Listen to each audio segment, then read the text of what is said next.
Hi, I'm Courtney Dubas, and I'm excited to share with you my SLP 6 focusing on organizing and facilitating instructional rounds.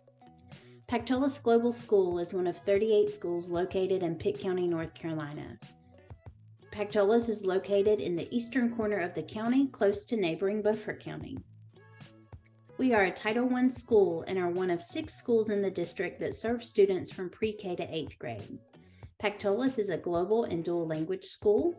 We have a 50-50 Spanish immersion program currently in kindergarten and first grade.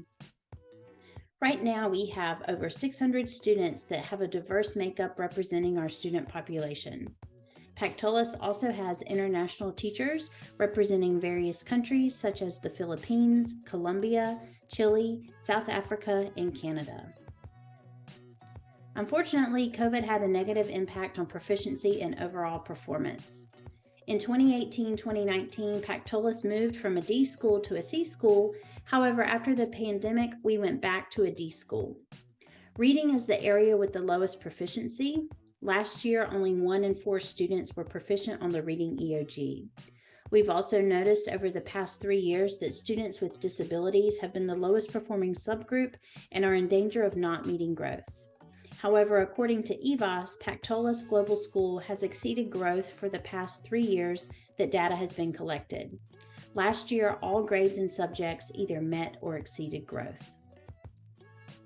School improvement goals at Pactolus are focusing on A, instructional excellence and alignment, and C, professional capacity. This year, Pitt County Schools determined 4 focus areas. These areas tie directly to the Pactolus School Improvement Plan. For my SLP, the leadership team and I decided to focus on implementing instructional rounds. Since there are achievement gaps present in academic performance, we were hoping that instructional rounds could allow us to build a common understanding of teaching practices, focus on the engagement of students, provide educators the opportunity to be in charge of their learning, and collect data and feedback to inform future PD needs.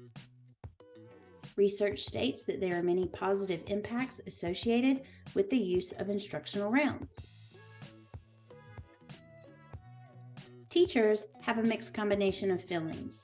The stakeholder language showed that teachers were excited to have new ideas, but were also hesitant regarding where to start and what to focus on. 2 weeks after teachers made their commitments, you could see a shift in more positive language. For example, one teacher stated, "Since the instructional round, there are several instances where I have felt successful." For this SLP, there were a variety of actions that involved many stakeholders.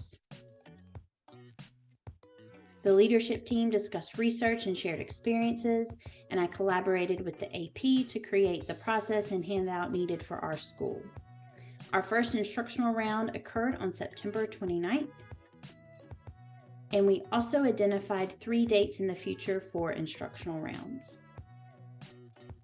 Looking at the instructional round process, there were key things that took place before, during, and after. Prior to teachers walking into the classrooms, we established the purpose and desired outcomes with guiding questions, look-fors. During the observation, we had teachers go into selected classrooms for 5 minutes. They were looking for specific things that teachers and students were doing and what they were hearing. This process took place 4 times. After the instructional round, there was conversations around quantitative and qualitative data. Teachers shared personal takeaways and made commitments to 1 action step. Evidence with this project includes the presentation that was shared with teachers participating in the instructional round. We reviewed the process and had discussions. Emails were sent to teachers notifying them of the date, the time, the location, and classroom coverage. Observation notes were collected where teachers made observations on what they saw and what they heard. Once rounds were completed, we discussed quantitative and qualitative data, and those participating shared their takeaways and made personal commitments. 2 weeks later, teachers reflected on their commitments through flip video reflections, and I would like to share short clips from 2 of those. Hi, I am Senora Albornoz, and I'm going to talk to you about my reflections of the instructional round, an exercise that we did a couple of weeks ago.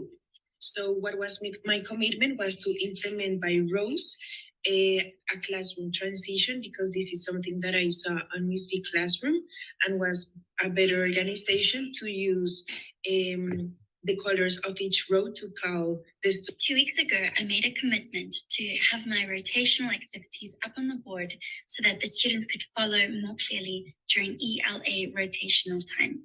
So far, I have made my activities on a PowerPoint presentation, which I display up on the board every ELA rotational lesson. So far, it has proven to be very effective. 15 people were involved in the instructional round that lasted 2 hours.